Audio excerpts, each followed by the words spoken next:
चंद दिन कबल बडग्राम के गांव में एक जनाजे में शिरकत करने का मौका मिला। वहां जनाजे के बाद एक बड़ी हैरत अंगेज बात मुलाहिजा की जो मैं आपकी खिदमत में पेश करना चाहता हूँ। वह ये कि जनाजे के बाद लोग फर्दन फर्दन अहले खाना से, अजीज़ व अकारब से, वरसा से, पसमंदगान से इज़हार अफसोस करने, ताज़ियत करने मिल रहे थे, मुसाफा कर रहे थे। अब लोग एक कतार में उनसे मिल रहे हैं और जो भी शख्स अहले खाना से मिलता है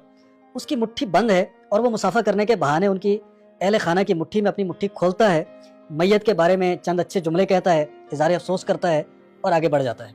इसी तरह दूसरा फ़र्द आता है, सलाम करता है, सलाम के बाद उनसे उनकी मुट्ठी में अपनी मुट्ठी खोलता है और खोलने के बाद उनसे चंद जुमले कहता है और उसके बाद आगे बढ़ जाता है। फिर तीसरा फ़र्द, फिर चौथा फ़र्द, फिर पांचवा फ़र्द, सभी लोग यही कार्रवाई फर्दन फर्दन कर रहे हैं।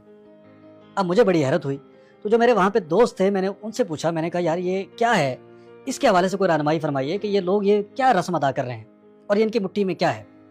तो वो कहने लगे जी कि हमारे बुज़ुर्गों ने बहुत ज़माना पहले ये तय किया था कि हमारे गाँव में जो भी फौतगी होगी तो अहले खाना की मदद करने के लिए, वरसा की मदद करने के लिए, अकरबा की मदद करने के लिए, पसमंदगान की मदद करने के लिए तमाम बरादरी के ऊपर, तमाम कबीले के ऊपर, तमाम अहले इलाका के ऊपर ये लाजम है कि वो अपनी गुंजाइश के मुताबिक जितनी वो कर सकें इनकी माली मदद करेंगे।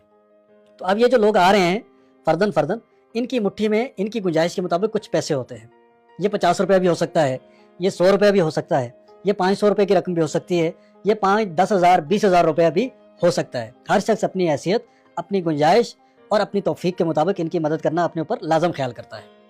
अब इसमें एक और दिलचस्प बात ये थी कि ये जो रकम दी जा रही है, ये जो माली इमदाद की जा रही है, इसको कहीं पे दर्ज नहीं किया जाता, ये इंदराज नहीं होती, ये इस नियत से नहीं दी जाती कि कल को इसके बदले में वापस ली जाएगी या अदला बदला किया जाएगा। किसी को कोई पता नहीं है कि किस फर्द ने कितने पैसे दिए। हर शख्स अपनी गुंजाइश के मुताबिक जो उसकी समझ में आता है अल्लाह की रज़ा के लिए और इनकी मदद के लिए इनकी मुट्ठी में पकड़ा के चला जाता है। अब मुझे ये देख कर के हैरत इस बात पर हुई कि आप ये देखिए कि बडग्राम के दूर अफ्तादा गांव में इतनी खूबसूरत और इतनी शानदार रस्म है, जबकि उसके बिल्कुल बरक्स हमारे पास जो रसूमात हैं वो क्या हैं कि हम शादी ब्याह के मौके पर तो एक दूसरे की मदद करते हैं और वो भी शायद गालिबन अक्सर औकात इस नियत से करते हैं कि कल को इसका अदला बदला होगा, जितना देंगे उतना ही या उससे कहीं ज़्यादा वापस आ जाएगा। दर्ज करवाना ज़रूरी समझते हैं, अपना नाम नोट करवाना ज़रूरी ख्याल करते हैं, जबकि फौतगी के मौके पर तो सारे का सारा बोझ जो है वो करीबी अजीज़ व अकारब पर या बाज़ औक़ात अहले खाना पर ही आ जाता है और वहाँ उनकी हम मदद नहीं करते। तो इसलिए मेरी दरख्वास्त ये है कि ये जो रस्म है, ये जो बडग्राम के दूर दराज के गाँव में मौजूद है, इस रस्म को जहाँ पर भी लोग कम्युनिटी की सूरत में रहते हैं,